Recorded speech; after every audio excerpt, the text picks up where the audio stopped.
Shabbat Shalom. O tema da mensagem deste Shabbat é orgulho e honra. Vamos orar? Senhor nosso Pai, no nome de Yeshua, eu coloco diante de Ti as nossas vidas. Eu Te dou graças pela Tua palavra, pela revelação que o Senhor nos dá, por meio da Tua Ruach HaKodesh habitando nas nossas vidas. Fale aos nossos corações, às nossas mentes, dá-nos ouvidos para Te ouvir, Senhor, no nome de Yeshua, e compreender aquilo que o Senhor está tratando de uma maneira coletiva, mas também individual, para cada um de nós. No nome de Yeshua HaMashiach, me dê também as palavras certas. Usa, Senhor, a minha boca como um instrumento Teu para que o Senhor fale ao Teu povo, assim como o Senhor falou comigo por meio dessa mensagem, e cada um de nós possa pegar a porção que compete, no nome de Yeshua HaMashiach, e colocar em prática nas nossas vidas. No nome de Yeshua eu lhe peço, Hashem, que assim seja. Então o tema da mensagem é orgulho e honra. Orgulho e honra. Na paraxá dessa semana, a Hareimot, depois da morte, nos é descrito como era feito o serviço de Yom Kippur no tabernáculo.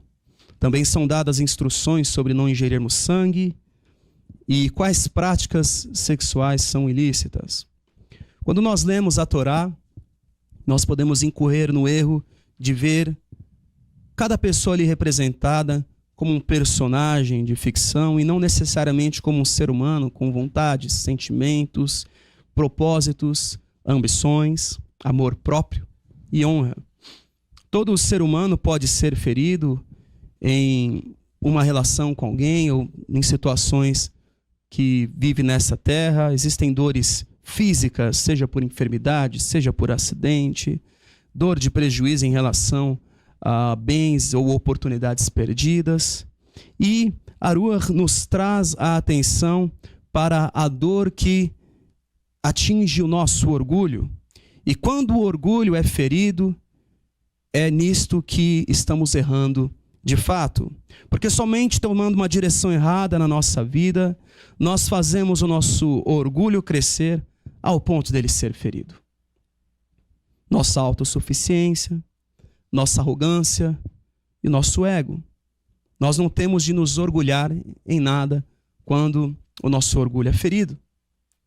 A dor do orgulho se desmembra em diversos sintomas, entre eles a raiva, a mágoa, a vingança, o isolamento, entre tantas coisas ruins.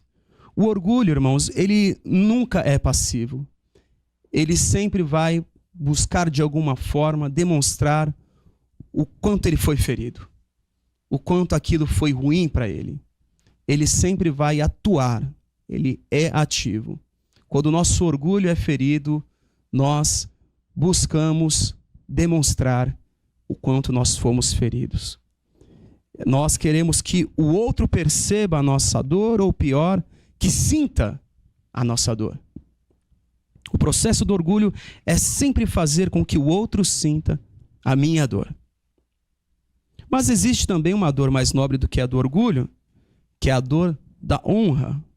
Os pais conhecem esta dor. Quando um filho afronta a autoridade do seu pai, ele está afrontando a honra do pai. Porque o filho tem de honrar o seu pai. A insubmissão de um filho ofende a honra dos pais. A dor de um pai que ama quando é ofendido pelo seu filho não é a dor do orgulho, não deveria. Não deveria. Mas é a dor da honra, não se trata do orgulho. O pai observa o filho e projeta quais serão as consequências futuras daquela ação na vida do filho. Percebam que a preocupação não é com a dor que ele está sofrendo, porque não é orgulho. O orgulho é a minha dor.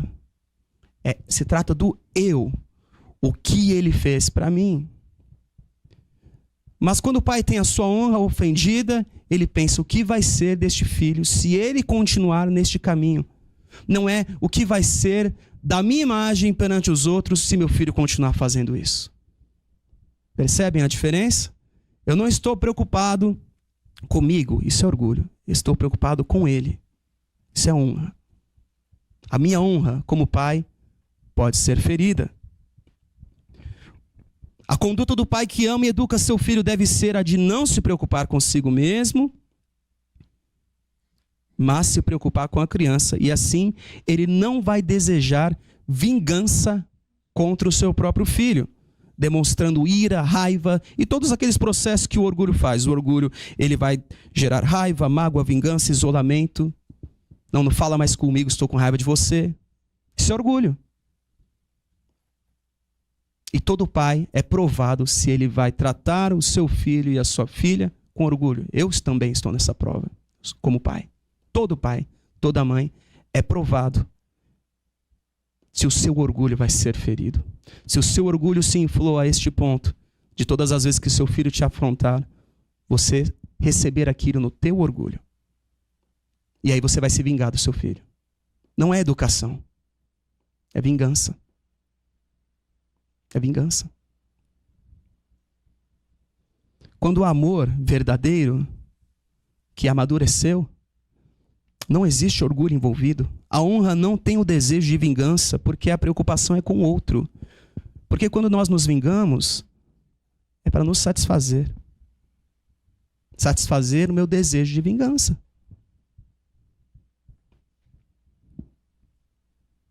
Assim ocorre também com todos que o Eterno chama para representá-lo. Quem está à frente de um trabalho, quem está à frente de um ministério, conhece também a dor da falta de reconhecimento ou da reciprocidade de tudo que oferece, ou melhor, da desonra.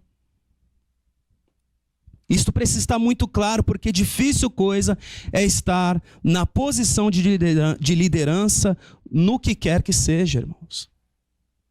Aquilo que nós sempre ouvimos é uma verdade absoluta. Quem procura ser líder de algo não sabe o que está pedindo. Se procura ser o líder que o Senhor chamou, como nós veremos mais à frente aqui na ministração, que é a posição de servo. Quem pede para ser líder, que o Eterno levantou, está pedindo: eu quero muito servir muitas vidas. E dedicar minha vida a servir os outros. Gastar meu tempo servindo pessoas. Dedicar meu tempo, os meus dias.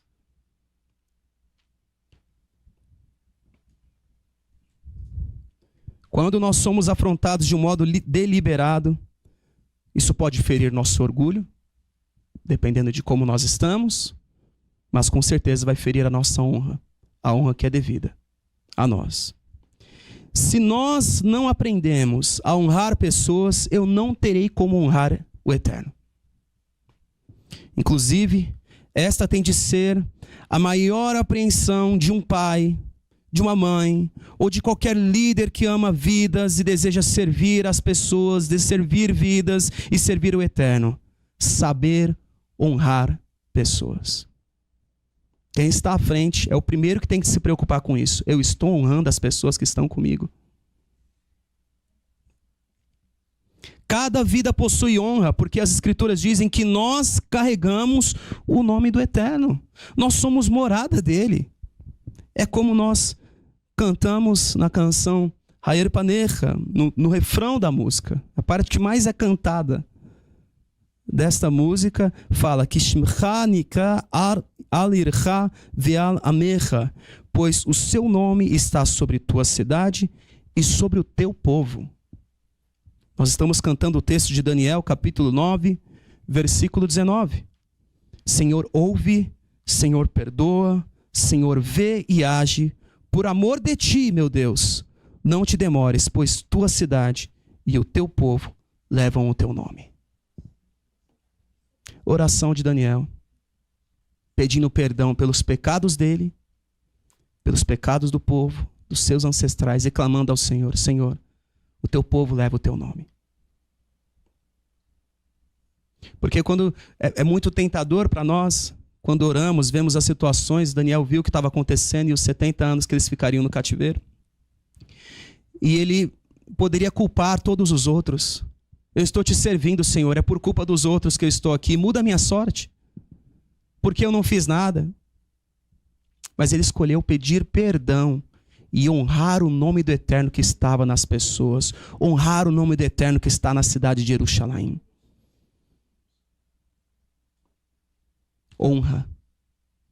o exercício de honrar. Não se trata de idolatria, de bajulação, mas de respeito, reverência, temor de Hashem, reconhecer quem as pessoas são diante do Eterno. Moshe orou repetidas vezes sobre a boa fama de Hashem, pelo que ele fez por seu povo, e como o nome do Eterno seria desonrado por meio da derrota do seu povo. Nós nascemos para ser mais do que vencedores, porque quando nós vencemos, nós honramos o nome do Eterno, e nós podemos testemunhar dos teus grandes feitos, mas o adversário quer nos derrotar para que o nome do Eterno seja desonrado por meio das nossas vidas. A vitória que nós temos traz glória para o nome do Eterno. E quando nós refletimos sobre isso, vemos Aharon como uma pessoa e não como um personagem de ficção, podemos nos colocar no lugar dele no descritivo desta paraxá. Ele recebe a instrução de fazer uma oferta por seu próprio pecado, se expondo diante de toda a congregação, diante de todos os seus liderados. E ali ele estava sendo provado em seu orgulho e também em sua honra, se ele honraria Hashem a despeito do que iam falar dele. Porque o orgulho protege o eu, a honra protege o outro. Como que Aharon iria agir ali? Proteger ele mesmo, a reputação dele, ou o nome de Hashem que ele carrega? O orgulho de Aharon não impediria que ele exercesse seu ministério. Se tem algo que impede o ser humano de exercer ministério, é orgulho.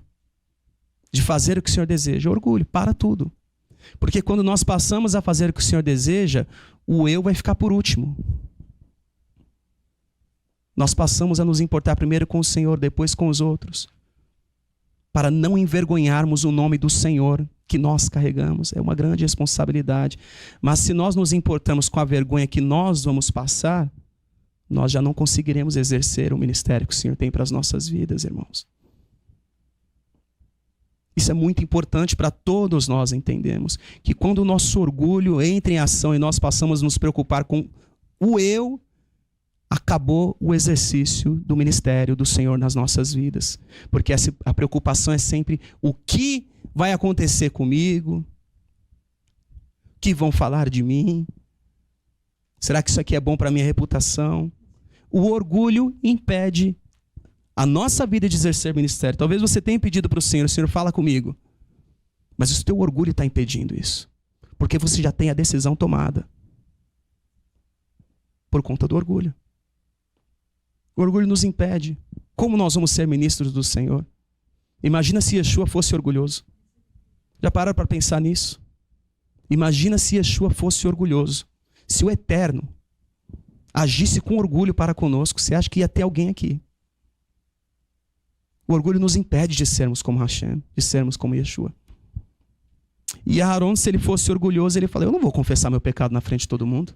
Não vou. Eu sou sumo sacerdote. O primeiro sumo sacerdote. Eu sei que teve um tal de Melquisedeque aí, mas vamos falar de uma pessoa normal. Eu fui o primeiro ungido e único. Primeiro e único. Só tinha um sumo sacerdote, Aharon. Eu não vou confessar meu pecado. O que vão falar de mim? O que vão falar de mim? Não. E outra coisa, as pessoas não gostam de seguir gente imperfeita, não. Gosta de seguir gente que é perfeita. Já teve uma situação lá com o Bezerro, tomara que tenha esquecido daquilo, mas essa não. Orgulho. Ele estava sendo provado se ele ia seguir com o ministério que o Senhor tinha para a vida dele ou não. Se ele falasse, não, tá bom, então o Senhor vai levantar outro sumo sacerdote, e acabou o ministério de Aharon. Acabou o ministério de Aharon. Isso pode ser comigo, com todos nós. Você está servindo o Senhor até que o Senhor te faz um pedido, você fala, não, até aqui eu vou, daqui para lá eu não vou, meu orgulho não vai deixar. Orgulho. Como nós podemos ser o que o Senhor deseja? Quando nós colocarmos o orgulho debaixo do nosso pé, chega. Certamente, se você tem problema de lidar com os seus pecados, de expor-se diante da comunidade, o que a maioria de nós tem, vai compreender claramente a posição de Aaron. Não era das mais confortáveis.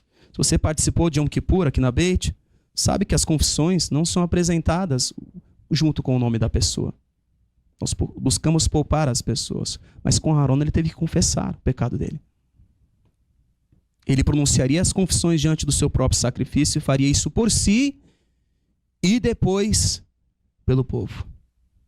Ele não deveria pensar sobre o que os seus liderados estariam pensando, porque ele foi chamado para se colocar aos pés de Hashem.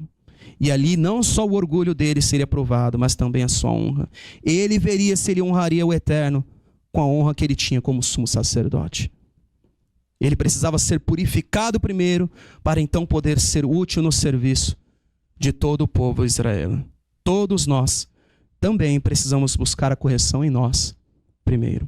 Se nós lermos com atenção o texto que nós abordamos hoje, da Haftará, aquele trecho que nós lemos de Ezequiel, capítulo 22, versículo 1 ao 12, nós temos uma descrição clara do que Hashem faz com pessoas orgulhosas e sem honra, que não reconhecem ou confessam os pecados. Como ele conclui dizendo: vocês se esqueceram de mim. E lendo o texto, nós vemos que quando alguém não reconhece o pecado, não reconhece os seus erros, o Eterno mesmo vai reconhecer e vai confessar os pecados pela pessoa.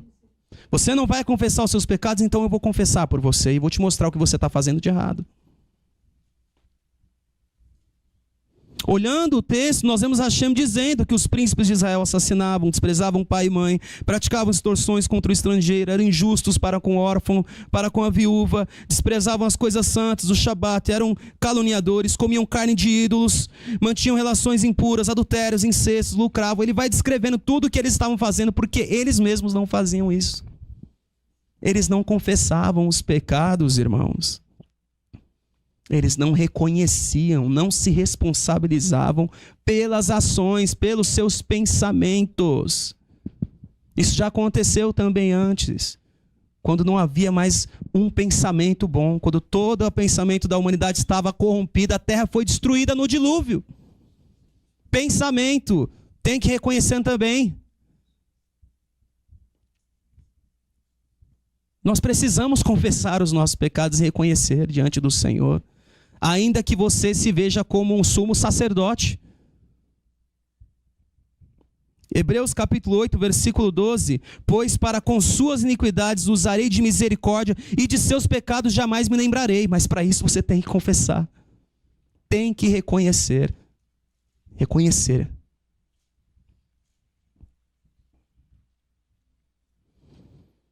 Quando nós não reconhecemos e não nos responsabilizamos pelos nossos erros, ocorre justamente o oposto. O Eterno é quem confessa os nossos pecados por nós.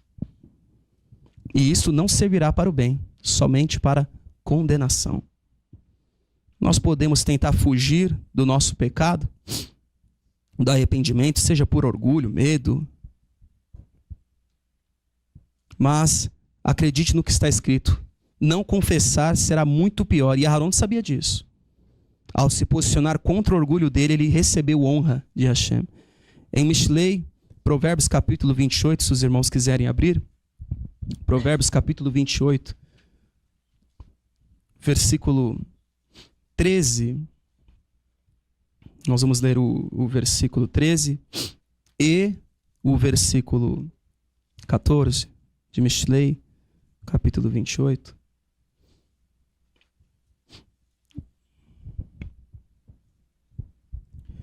O que encobre as suas transgressões jamais prosperará, mas o que as confessa e deixa alcançará misericórdia. Feliz é o homem constante no temor de Deus, mas o que endurece o coração cairá no mal. Irmãos, é preciso ter coragem para assumir os erros. Parece mais inteligente sempre termos um mas em nossa vida, isto aconteceu por conta daquilo, né? Uma justificativa para os erros que nós cometemos. Parece mais inteligente. As pessoas aprendem técnicas para isso. Esses dias eu estava ouvindo que existem organizações que promovem debates E como um esporte. Debater por esporte. E nas competições ali, a pessoa chega e primeiro ela sabe se ela é contra ou a favor. Você vai ser contra, tá bom. E o outro, fala pro outro, você vai ser a favor. E só depois eles saberem se são contra ou a favor é que é dado o tema, na hora. Aí tem 15 minutos para se preparar e começa o debate. E a pessoa falou, eu não concordava com o que eu estava falando, mas eu era do contra, então eu tinha que ser do contra e ser certo até o fim. E parece que na nossa vida, com o eterno não se debate, irmãos. Muitas vezes nós queremos fazer isso. Nem eu concordo com o que eu estou falando, mas eu quero sair certo, quero sair por cima. Nós somos provados, isso é orgulho. Não, eu estou certo, não posso estar errado. Imagina, eu não posso estar errado.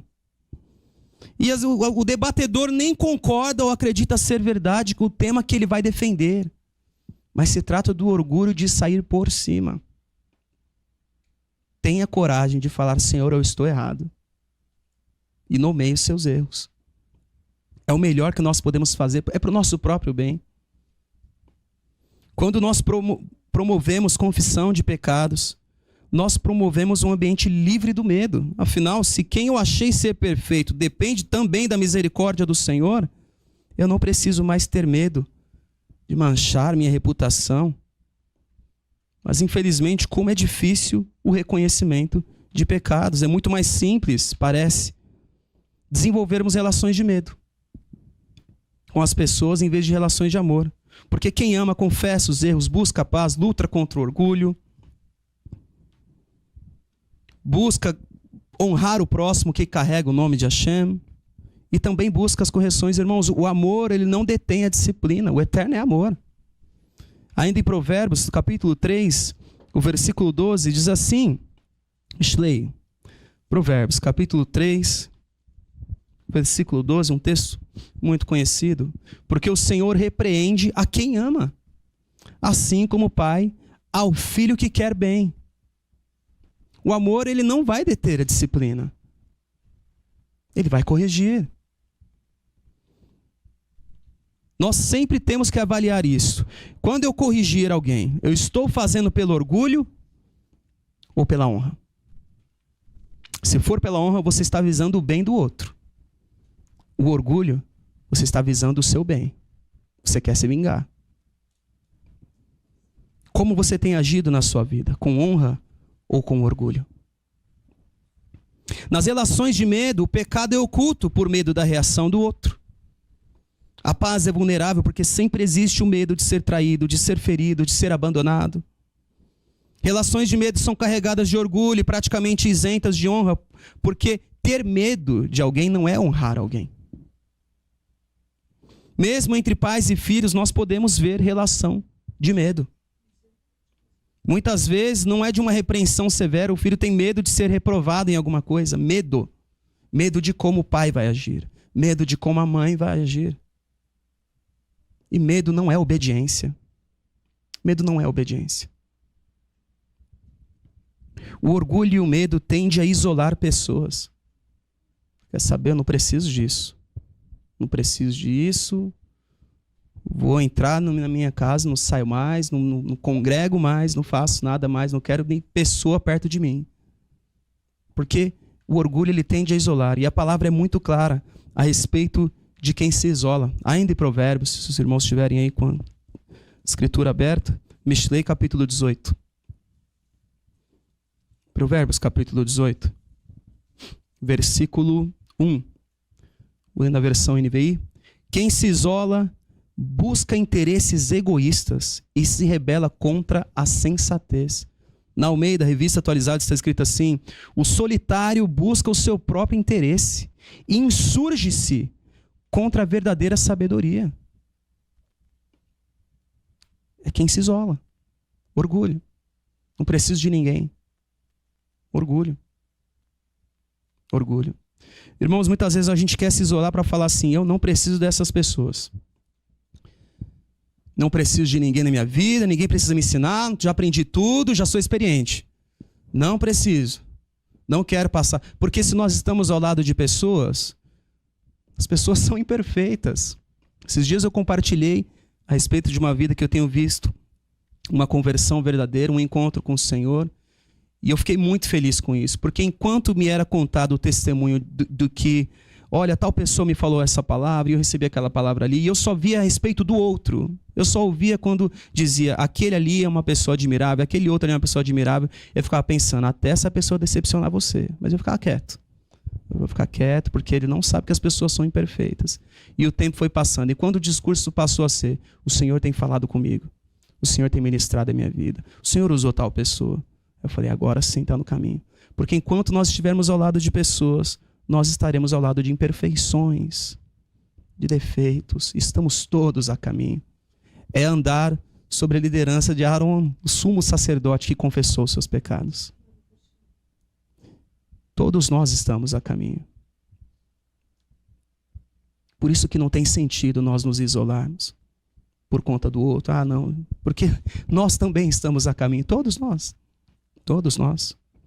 Irmãos, nós precisamos estabelecer entre nós o vínculo da honra com base no amor. O amor, ele se põe na posição de servo, de servir aos outros, de honrar sabendo que estamos todos em desenvolvimento. Isso é honra. Talvez você esteja pensando que isso é inalcançável. Isso aí é uma coisa utópica para mim. Isso aí não existe. Que outros nunca se posicionam como servo, só você se posiciona como servo.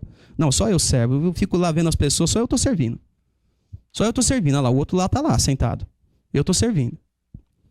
E dentro disso eu vou compartilhar com os irmãos o testemunho do Gary Chapman, aquele que escreveu as 5 linguagens do amor, sobre como o Eterno salvou o casamento dele, à medida que ele se colocou como servo dentro da casa dele. Eu vou ler um trecho do livro que se chama Intimidade e Comunicação. É direcionado para casais, mas os princípios aqui podem ser aplicados a todo tipo de relação. Quero ler para os irmãos. Confesso que durante certo tempo considerei o casamento de aliança algo impossível de alcançar. Gary Chapman. Frustrado, enxergava apenas 2 opções: permanecer casado e infeliz para o resto da vida, ou divorciar-me, esperando que Deus me perdoasse por isso, e orar, para que de alguma maneira encontrasse um casamento feliz com outra mulher. Desesperado, exclamei a Deus: não sei mais o que fazer, fiz de tudo o que sabia para esse casamento funcionar. Naquela ocasião eu cursava o seminário, preparando-me para ser pastor, e argumentei com o Senhor: isso não vai dar certo. Não vou conseguir ministrar as pessoas e pregar tua palavra nessa condição miserável que enfrento em casa. Foi então que percebi claramente um pensamento não audível penetrar a frustração de minha mente. Leia sobre a vida de Yeshua. Mas, Senhor, eu sou seminarista, já li sobre a vida de Yeshua várias vezes, respondi. O pensamento persistiu. Leia sobre a vida de Yeshua. Pois bem, vou ler sobre a vida de Yeshua. Respondi novamente e adicionei: caso tenha passado algo desapercebido, por favor me mostre. O que descobri nessa leitura poderia ter descoberto em qualquer idioma, porque ele leu em grego. E eu não sei como não percebi isso antes. Eu já sabia que Yeshua havia sido o maior líder que o mundo conheceu. Muitos não crentes concordariam em que nenhum outro homem teve tamanha influência no curso da história da humanidade como Yeshua de Nazareth. Entretanto, estudando o estilo de liderança de Yeshua, percebi que ele não fazia exigências egoístas de seus seguidores. Antes o vejo pegando uma bacia com água e uma toalha para lavar os pés dos seus discípulos. E quando finalmente compreendi o ensinamento de Yeshua que se refere à atitude de servo, percebi que considerava meu casamento de maneira totalmente oposta. Fiz exigências à minha esposa esperando que ela me fizesse feliz. Eu era um homem secular posando de pastor. Desesperado clamei ao Senhor: ah, Senhor, eu quero ser como Yeshua. E essa oração foi o primeiro passo em direção a um casamento de aliança. Cerca de 4 meses depois de praticar o que Yeshua ensinou, ocorreu-me a primeira impressão de que eu poderia voltar a ter sentimentos e afetos que não sentia há muito tempo. Até então eu estava magoado, irritado e amargurado, com raiva de Deus, de mim mesmo e de minha esposa. Eu estava com raiva de Deus porque havia pedido para Ele que não permitisse o meu casamento se ela não fosse a pessoa ideal para mim, mas Ele permitiu. Portanto, eu achava que toda essa confusão era culpa dele. Estava com raiva de mim mesmo porque a seguinte ideia me atormentava: como eu, com todo o meu nível intelectual, fiz a estupidez de me casar com uma mulher com quem não consigo me relacionar? Como eu pude fazer isso? E por fim estava com raiva da minha esposa porque no início eu pensava: veja bem, eu sei como implementar um bom casamento, preste atenção em mim, as coisas vão funcionar. Mas você não me ouve. Em outras palavras, eu vivia com raiva antes de ler sobre a vida de Yeshua. Após 4 meses observando o estilo de vida dele e aplicando em minha vida, passei a ter sentimentos amorosos por minha esposa. E 6 meses depois pensei: gostaria de tocá-la novamente, se ela me deixar. Eu não planejava perguntar isso a ela. Olha que ponto eles chegaram. Eu não planejava perguntar isso a ela. Era apenas um pensamento. E a partir desse momento percebi que o nosso casamento sobreviveria. Irmãos, um dos principais pontos de discussão dos discípulos era: quem é o maior? Tinha outros pontos de discussão quando eles foram para o outro lado. Ele falou: cuidado com o fermento dos fariseus. Eles falaram: tá vendo, você não trouxe pão. Começaram lá a discutir porque não levaram pão. Mas o que nós mais vemos eles discutirem é: quem é o maior? Às vezes vinha até a mãe de um e falava assim: coloca o meu filho do seu lado e o outro do outro lado. Quem é o maior?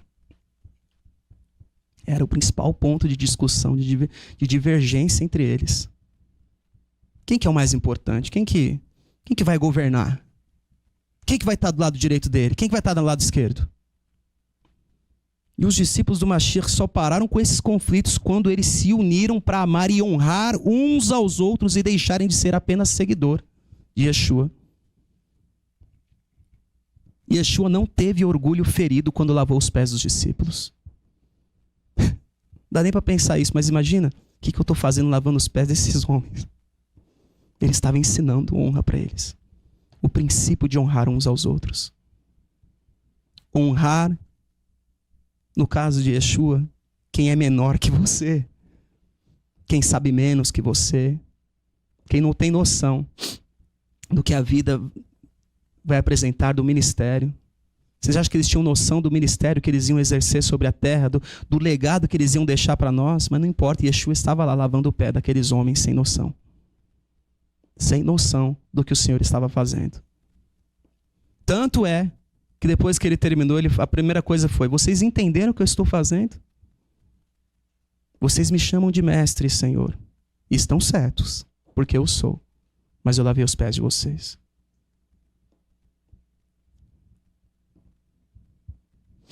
E Yeshua não tem orgulho ferido, ele não tem orgulho. Ele fala: eu sou humilde e manso de espírito.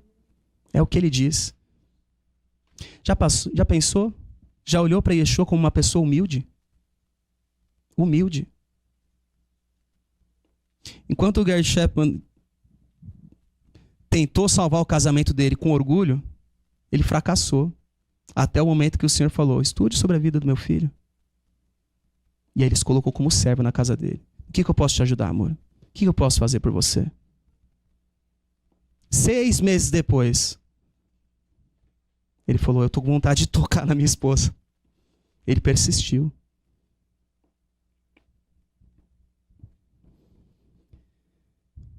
Honra não é idolatria, irmãos. Não é isso. Yeshua não estava idolatrando seus discípulos porque ele se sentou para lavar os pés deles. Não estava servindo, prestando um serviço, um culto. Ele estava honrando. Como você avaliaria Yeshua ao vendo lavando os pés dos seus seguidores hoje? O que ele está fazendo ali? Será que ele vai lavar o meu pé também? O princípio de honrar pode estar contaminado nas nossas vidas. Não se trata de fazer alguém um Deus, mas de conhecer o eterno na vida da pessoa. Quando alguém escolhe lutar por alma, se colocando na posição de servo, isso não é idolatria. Quando escolhemos deixar o nosso orgulho de lado para honrar vidas, isso não é idolatria. Até porque os discípulos queriam ficar para sempre com Yeshua. Quando chegou o tempo e a hora, agora eu estou enviando vocês. Espera mais um tempo em Jerusalém, depois eu vou enviar vocês. Para nós fecharmos, existem pecados que envolvem outras vidas, e aí nós teremos de lidar tanto com o nosso orgulho em confessar o nosso pecado, o erro que nós cometemos com o outro, e com a nossa honra, se a pessoa vai aceitar ou não o nosso pedido de perdão. Mas nós temos de olhar para o Senhor diante dessas situações. Muitas vezes pode ser mais fácil e simples você confessar ao Eterno os seus pecados do que pedir perdão para outra pessoa. Mas se você quer ser curado, este é o caminho, não há outro. É confiar em Yeshua, na Ruach HaKodesh, assumir seus erros e pedir perdão. É uma atitude de honra. Eu acredito que muitos pensam que, com a fragilidade dos sentimentos que nós temos visto nesse tempo, isto pode abalar. O que vai acontecer com a pessoa? Porém, confie no que nós lemos em 2 Coríntios, de 1 a 11, Shaul Shalir colocou que a intenção da confissão do pecado não é para que sejamos envergonhados ou excluídos, mas para que sejamos curados. Purificados de toda sorte de mal que já está em curso na vida, acredite ou não. Se nós não confessamos os nossos pecados, eles estarão em curso na nossa vida, trazendo destruição. Nós só honraremos o Eterno quando aprendermos a honrar o nome dele nos outros. Em uma sociedade digitalizada, coisas subjetivas assumiram um valor tão grande e os vínculos não ocorrem com o que é essencial. Em vez disso, foi gerada em nós a dependência emocional de máquinas, e amizades e relacionamentos afetivos virtuais estão tomando um grau de importância e longevidade maior do que os relacionamentos orgânicos, relacionamentos presenciais. A pessoa se protege atrás da tela. O Senhor não nos chamou para isso. O Senhor tem nos chamado para sermos fortes em uma sociedade que está enfraquecendo. Infeliz é o homem que tem as suas bases na areia, faz sua casa na areia. Nós precisamos ter vínculos sobre a rocha, no amor, vínculos de honra. Como servos, precisamos olhar à nossa volta e ver como podemos servir melhor, de acordo com as debilidades de cada um. Um caminho que Aaron seguiu é o mesmo proposto para cada um de nós, que com coragem lidemos tanto com o nosso orgulho quanto com a nossa honra. E não adianta nós ocultarmos os nossos pecados, porque eles vão nos alcançar. Que não tenhamos a mesma experiência de Melech David. Eu quero ler com os irmãos Salmo 40. Salmo 40, versículo 12. A experiência que Davi teve e registrou para nós. Não tem conta os males que me cercam. Minhas iniquidades me alcançaram. Tantas que me impedem a vista. São mais numerosos que os cabelos da minha cabeça, e o coração me desfalece. Pecado não confessado nos alcança. Salmo 32, versículo 1 a 5, já é outra situação, a da confissão. Salmo 32, versículo 1, e vamos ler o versículo 5 também. Bem-aventurado aquele cuja iniquidade é perdoada, cujo pecado é coberto. Confessei-te o meu pecado, e a minha iniquidade não mais ocultei. Disse, confessarei ao Senhor as minhas transgressões, e tu perdoaste a iniquidade do meu pecado. É uma verdade que poucos têm praticado, é o que a Ruach nos ministra hoje. A convivência com o pecado se tornou maior do que a convivência com Hashem. Irmãos, no nome de Yeshua HaMashiach, o Senhor nos chama para arrependimento e para exercitarmos a honra, deixarmos o nosso orgulho de lado, que impede de exercer o nosso ministério, impede de vivermos aquilo que o Senhor nos chamou para vivermos. O orgulho impede nós exercemos o nosso ministério. Tenha isso muito claro na sua mente. E a falta de exercício de honra também te impede de exercitar seu ministério. Como você vai caminhar com pessoas que são chamadas pelo nome dele, se você não aprender a honrá-las? Que tenhamos coragem para o arrependimento, e assim nós veremos almas curadas, vidas vitoriosas, e o nome de Hashem será glorificado por meio das vitórias que teremos, no nome de Yeshua HaMashiach. Que assim seja. Nossa próxima atividade é no próximo Shabat, dia 11/5, teremos uma única paraxá do Shim, povo santo. Essa paraxá traz ordens através de Moshe para o povo de Israel, para que o povo de Israel fosse santo e fosse um modelo para as outras nações. Nos ensina também como deveria ser o nosso relacionamento com o próximo. Deveríamos deixar parte da nossa colheita para os pobres, os oprimidos e os necessitados. Deveríamos ser honestos e fazermos os nossos negócios. Ao fazermos os nossos negócios, não deveríamos praticar a maledicência. E também trata sobre as misturas biológicas proibidas, a hibridização de animais e plantas. E assim segue. Eu convoco todos a fazer essa leitura. Que o Eterno possa falar poderosamente com cada um de vocês, no nome de Yeshua. Vamos orar? Senhor nosso Pai, no nome de Yeshua, coloco diante de Ti tudo que foi ministrado aqui, Pai. Coloca a minha vida diante do Senhor. Eu, como aquele que trouxe essa ministração, sou o primeiro, Pai, a precisar colocar, estabelecer essa prática na minha vida.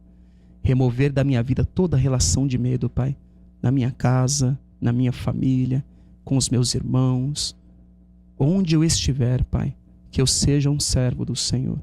Me ajuda, Senhor, a amadurecer neste sentido, a ser como o Teu Filho Yeshua. Peça ao Senhor, Pai, que essa palavra fale fortemente aos corações dos meus irmãos também, para que juntos, unidos, Pai, recebamos do Senhor mais instrução, mais poder para realizarmos a Tua obra nesta terra, Pai. Assim como os discípulos estavam ali em um só lugar, unidos, esperando derramar da Tua Ruach. Nos ajude a unirmos as nossas vidas, Pai, a lutarmos uns pelos outros, sabermos que todos nós estamos nos desenvolvendo, Pai. Todos nós estamos em crescimento. A compreendermos o processo que cada um está vivendo e lutarmos em oração e em amor, no nome de Yeshua HaMashiach. Que assim seja. Que assim seja.